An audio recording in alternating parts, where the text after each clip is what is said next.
my everybodies, and welcome to this latest edition of 4.0 and below. I'm your host, the Comic Grump, and where the hell have I been? I don't know. Where the hell have you guys been? So, hey, anyway, in this episode, we're going to focus on the stuff that I picked up the past couple months. And we'll start off with a bit of a bang. I sort of alluded to this one a couple of videos ago. It wasn't quite the last pickup of last year. I think I like the first of the year I bought it, and it took a little while to show up. But it finally did, and I'm very happy to get it. It's a big get, and it is issue number 32 of Marvel Spotlight, which, of course, is the first appearance and one of the many origins of Spider-Woman. So very happy to get that one and get that one crossed off the list. Also been picking up quite a few Marvel fanfares lately, starting with number 3.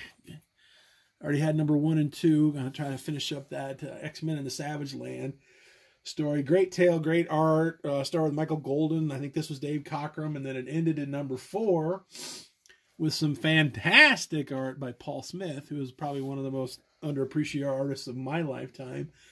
And I think he sort of springboarded onto the X-Men regular series from his work here. And then also picked up Marvel Fanfare number 6 because it's got the Scarlet Witch in it. And number 14 because it also has the Scarlet Witch in it. Sort of. Because I love me some Wanda Maximoff. Okay. And up here is Brian Michael Bendis. And then the last Marvel Fanfare I got was number 24. I'm happy to get that one too. That's the one where Carol Danvers' Binary comes back to Earth and finds out that Captain Marvel was no longer with us. And we kind of learn that how her memory was fritzed, how she kind of got her memories back, but she had no connection to them. And so she decides to go out to space and join the Starjammers. So I'm happy to get that one too. Next one is sort of a big get. It's sort of a faux key, but happy to get it. Still working on, I'm getting real close on that first 50 of Peter Parker, The Spectacular Spider-Man. This is number 27, which is, the prices are ridiculous because it's the first time Frank Miller drew Daredevil or something. Give me a break. Okay, and it also got number 36, The Killer Bees of Swarm. And since we're so close to having the first 50, we decided to go ahead and push forward on the next 50. And so also picked up in issue 51. And then let's jump way ahead to issue number 99. Apparently these are worth something now too, because the Spot is going to be the villain in the next Spider-Verse movie. Kind of looking forward to that. I really enjoyed the first one. And then also got Spectacular Spider-Man number 100. Let's see. Yeah, I sort of read, sort of try to connect to it. Like I sort of had a solid run, I don't know, in about 120 to about 150 of Spectacular Spider-Man. So I think we're just going to try to link those up. So also picked up number 104. And finally got the second port to this story where he sort of teams up with the Wasp in number 106, Cry Vengeance. Let's see. And then number 109, the Sin Eater. And then jump to number 121. And that'll do it for the Spideys this batch. Okay. And next we're going to go to some stuff that I picked up at a half-price bookstore in Omaha. Didn't get a whole lot there, but kind of had some good luck. Found a Howard the Duck number 1, which I guess is another pretty big get. Not his first appearance. That was in Astonishing Tales, I think, or Amazing Adventures, one or the other. I think it was Astonishing Tales. So yeah, so happy to get that. Again, I'm slowly getting that run pieced together. And then also they had some kind of some vintage Amazing Spider-Mans that were pretty cheap. This is number 147. Not in the best of shape, but still pretty happy to pick that one up. And then also got number 192, which I think, I was going to double check this. I think that's a price variant there. 40 cents instead of 35. And so that's what I picked up at the half price bookstore. And then I moved on to the comic shop, Krypton Comics in Omaha. It's a great store. Never been there. Please do go. Picked up a... Yeah, it was really weird. I was kind of in Omaha. I wasn't really planning on stopping there, so I didn't have my lists with me, so I wasn't really sure to get any more because I'm getting old, and so I didn't want to double anything up, so I just sort of poked around a little bit and picked up some, excuse me, some a Gold Key Twilight Zone, because I'm a sucker for these painted covers. That's number 30. Also got a Space Family Robinson, number 30. This is from October of 68. Also known, of course, as Lost in Space. Got quite a few of these, too. Might keep piecing that together. And the shop had a lot of those. And also we got Voyage to the Bottom of Sea, number 4, from 1966. Okay. I don't know if you can see this. I got a shipment of Golden Age backing boards, and they're just warped all to hell. And so that's kind of a pain in the butt. Also picked this up at the LCS. Found a really nice copy of Weird Wonder Tales. As you can see, it will not lay flat. And so, again, an effort to pick up all those Bronze Age Marvel horror books. And I was really excited to kind of find this one. It's a reprint. Fantasy Masterpieces number 8, which features the first ever slobber knocker between the original Human Torch and Namor the Submariner. And believe me, it's quite the corker. You know, I don't think these are that expensive. You can find them in the wild. I honestly, like, it's all reprints, but, you know, who can afford the originals? So go after those and read those. Those are a lot of fun. Okay, and then lastly, I picked up a couple of Treasury editions, starting with 2001: A Space Odyssey, which is sort of a great head trip of a movie. And we got some great head trip and Jackie Kirby art there. Excuse me. Oh, let's see if we get this set. Oh, too close. Move that back. Did not strap this very well. Okay, so yep, 2001: A Space Odyssey, and then also got Howard the Duck,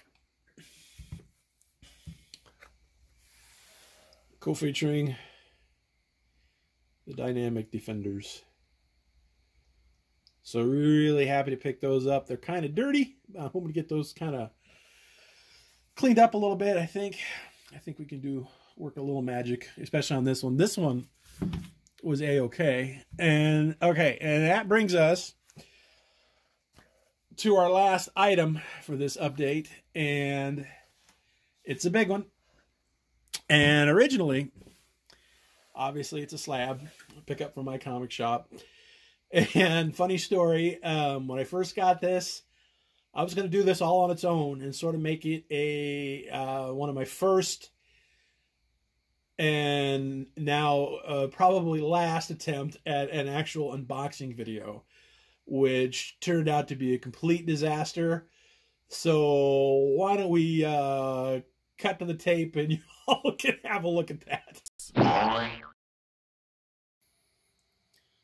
Hello and welcome to this latest edition of 4.0 and below.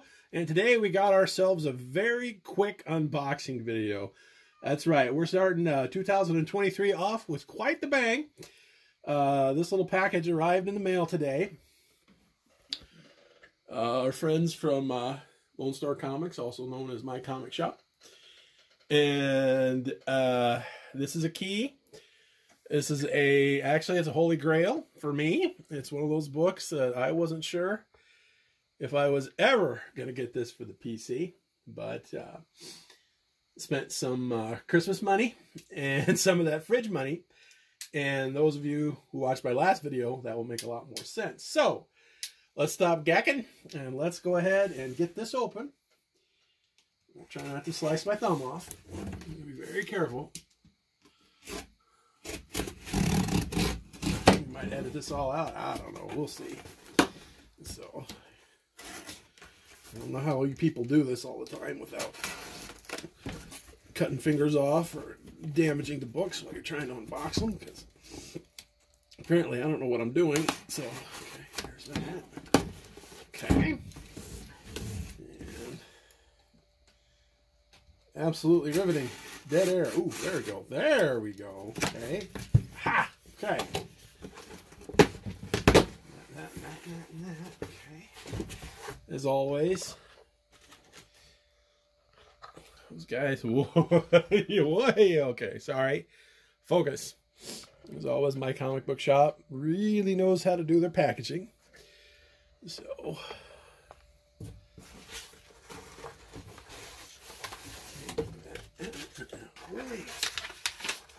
Packing in nice.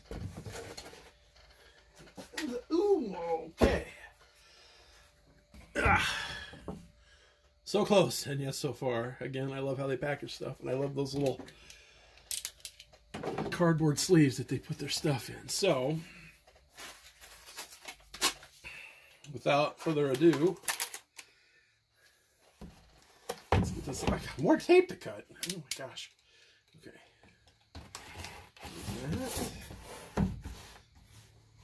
Nope, no, there. Nope, none right there. Okay. Oh, it's so pretty. Okay. Excuse me, I'm gonna have a moment. Okay. Oh.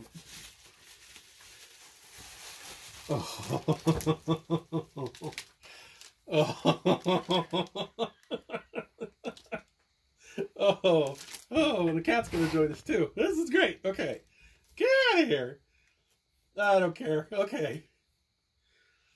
Oh, that's pretty. Oh, I guess I should probably show you guys. Yeah, you eat the rubber band. That's good. No, don't eat that. Give me that. No, give me that. Thank you. Get out of here. Go get it. Go get it. It went that way. Go get it. I'm not fooling you. Go get it. Go get it.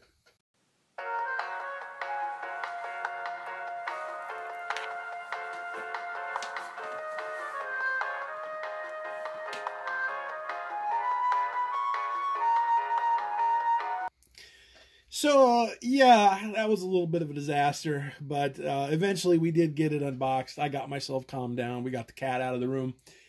It took a while, but we got it. And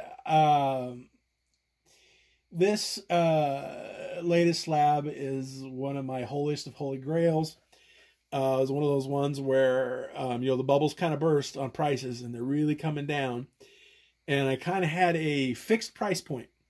Again, it's one of those, maximize the grade, minimize the money. And once I kind of kept monitoring, the website. And once I found one that sort of hit that price point, it's like, screw it, buy it. And so in January, I did. And so I pulled the trigger and I bought me an Incredible Hulk. Number 180. It's a 6.0, white pages. Yep, 6.0, white pages. Yep. Okay, so sorry, still excited. Obviously, you all know what this is. It's the first appearance of Wolverine. They call it a cameo. And so that's 2 down and 1 to go on the big 3. Still need to pick a 181. I'm kind of following the same principle on that. Just kind of monitoring the prices, and I have a certain price point, and once it sort of, if things keep dropping the way they are, which I sure hope they do, because prices were getting kind of stupid, I'll probably try to jump and someday get that Incredible Hulk run all finished up. And oh my gosh, you guys, I am so happy to finally have this one in the PC. Look how pretty that is for a 6. I mean, come on, are you kidding? I apologize for that glare, but it's got good corners. Give a sec, yeah. So yeah, first appearance of Wolverine, cameo on the last page, Wendigo appearance. So yeah, I swear it's like on these big 3, it's like I'm more interested in the Hulk and the Wendigo in the actual story than the appearance of Wolverine. And so yeah, it's. But yeah, so, it wasn't cheap. Again, spent some Christmas money on it and the last of that fridge money. And if you've watched my last few videos, you know what the hell I'm talking about there. So, that'll do it for this update of 4.0 and below. This is your host, Comic Grump, asking you to please like and subscribe, and feel free to comment too, if you like, all 3 or 4 of you out there who actually watch these videos. And until next time, remember to never, ever be embarrassed about what you can afford comic book-wise. And until next time, we'll catch you later. See ya. Bye-bye.